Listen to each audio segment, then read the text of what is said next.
Magandang araw ho sa inyong lahat mga kababayan. JDB uli ang inyong abang lingkod.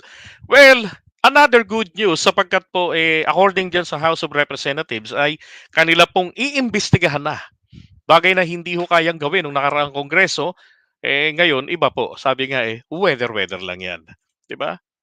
Pero iimbestigahan ngayon. Kasi medyo may second thought ako dito eh. Ah, ano ang magiging epekto ng investigasyon na ito? 'Di ba? Diyan sa mga kasi eto na nga po ang ICC, inaabangan na lamang natin ang pagdating ng kanilang warrant of arrest. Oh, 'di ba? Tapos biglang magkakaroon ng ganito ang ating House of Representatives. 'Di ba? Hindi ba ito gagamitin para maging sagabal para hindi siya mapadampot, hindi siya maaresto, 'di ba? Para ho sa akin, ako naman po ay pabor para ho sa mga kababayan natin na nagdadalamhati dahil katulad yung mga nakausap namin nun na putragisen, bumili lang ng kape, ha? Siya na ang naging pinagkapihan. Kaya ang biro-biro sa lugar nila, nung panahon ni Duterte, bawal magkape kasi pagkakapihan ka. Meron namang personal namang nakakausap natin nung rally nung demanda ni Franz Castro laban kay dating Pangulong Duterte sa labas ng Hall of Justice ng Quezon City Hall, yung kanyang mga yung kanyang apo na nagsusulat nung gabi dahil may pasok kinabukasan, meron pong nilikida na adiktos ang mga kapulisan. Diyos ko, yung bala, tumama po, ligaw na bala sa kanyang apo. Patay. 'Di ba? Ano ho paliwanag ng gobyerno doon? Ang paliwanag ng gobyerno doon simple lang noon. Sorry nagkamali na sorry na lang dahil naging collateral kayo. Ang bunga naman nito ay para sa kabutihan ng nakararami. Wow. Mabuti ho sana kung nawala talaga ang droga eh. 'Di ba kaya nga po tawa ako ng tawa lagi na naiinsulto pag sinasabi ni Bongo na kapag yung script niyang binabasa niyang paulit-ulit na kapag bumalik po ang droga, babalik po ang korupsyon. Pag bumalik po ang korupsyon, masisira po ang pinagsimulan ni Tatay Digong. Leche, 'di ba? Katarantaduhan. Dahil kung totoo pong nawala ang droga, kung totoo ang claim na 'yan, di sana pagbalik nila, pag alis nila sa pwesto, hirap na hirap pong makapenetrate ang droga. Di ba? Anong nangyari mukhang nagbakasyon lang Habang pinapatay yung mga karibal nga raw ng kanilang mga kaalyado, oh, di ba? Ngayon, ipatatawag po ng Kongreso yung kagaya nitong economic advisor no, ni dating Pangulong Duterte na putragis merong nahuling illegal drugs o kontrabando. Yung warehouse po, ha? Nako, konektado pala ang kanyang dating economic advisor. Ang galing ng economic advisor, ano? Ekonomiya na pang-droga, pang-illegal drugs.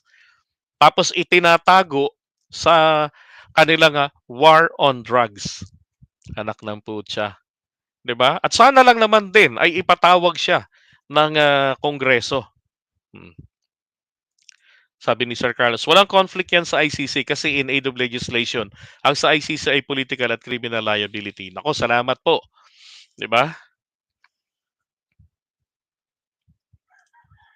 Chinese pa. O nga In-check yung kanyang kaibigan, 'di ba?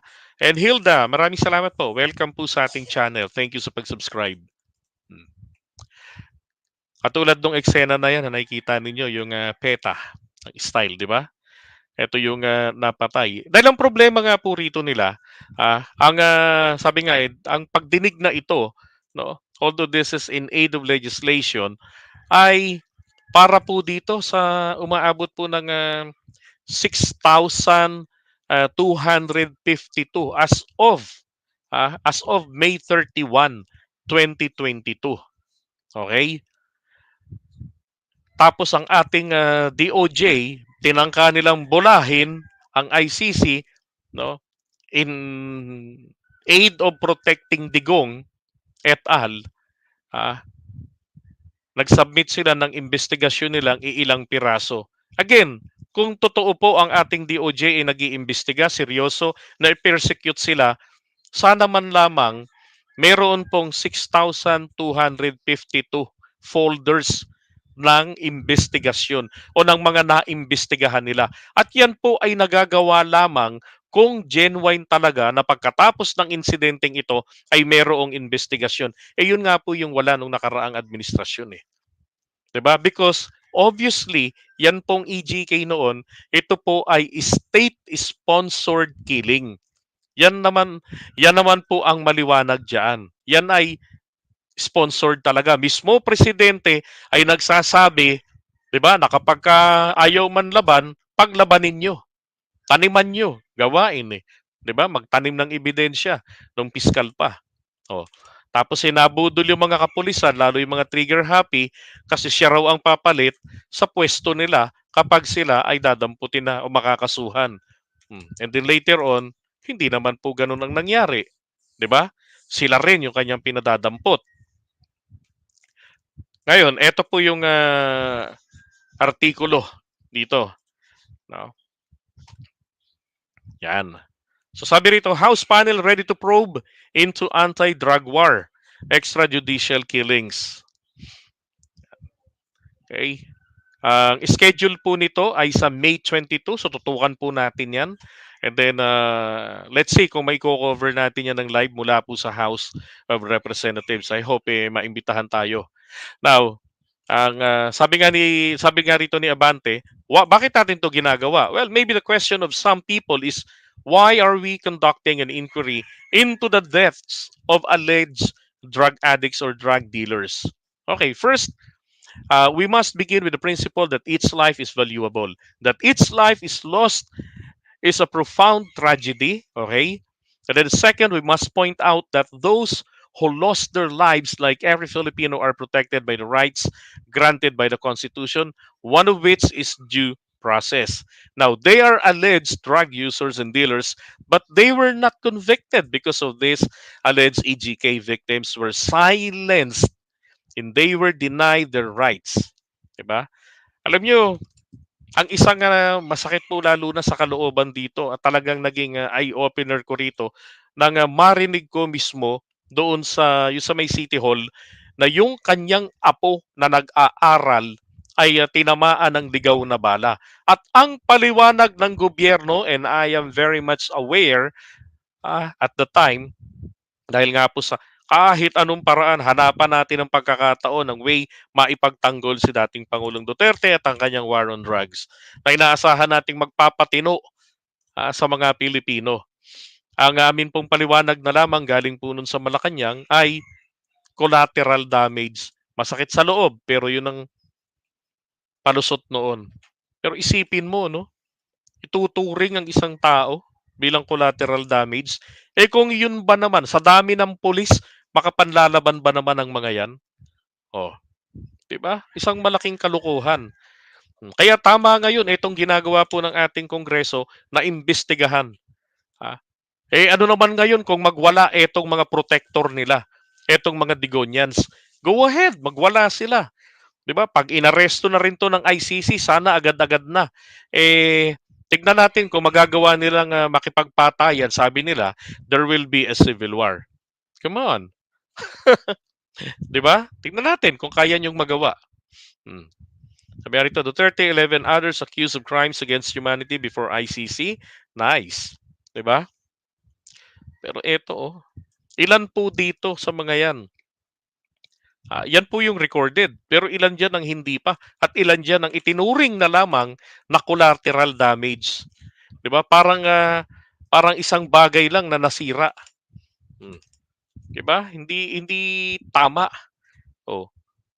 Dapat merong 6,000 folders na naimbestigahan. 'Di ba?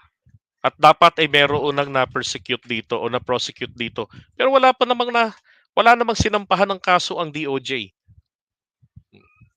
So tutukan po natin ito at talagang kailangang malaman at kahit papano ano yan, mabuksan o lumuwag ang kalooban ng mga kaanak ng mga nabiktima.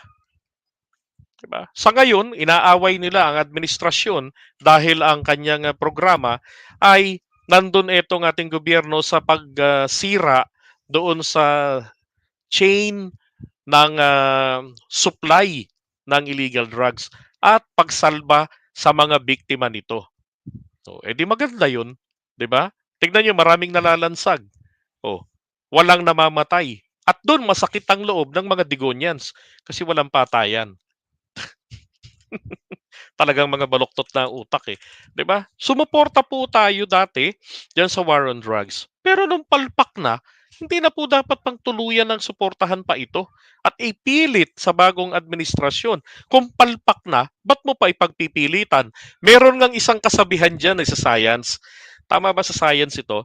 Ma ah, yung pare-pareho lang naman ng iyong ginagawa paulit-ulit, ah, tapos umaasa ka ng parehong resulta, aba, kasiraan na ng ulo daw yan. 'Di ba? Uulit-ulitin mo, alam mo ng palpak. Dapat umisip ka na ng ibang paraan. Dahil ang iyong gustong mangyari ay maging matagumpay. O, bakit pa uulit-ulitin at ipauulit pa sa bagong administrasyon? 'Di ba?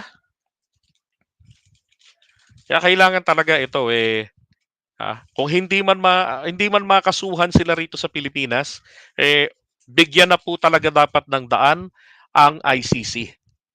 Tignan na lang natin kung magagawa ng mga Digonians ang makipag-civil war. Akyat na sila ng bundok, simulan na nila. Para yung mga pinamili ni dating Pangulong Duterte ng mga Black Hawk helicopters, matikman naman nila. Di ba? Total tatak Duterte. What do you think? Ah, okay, so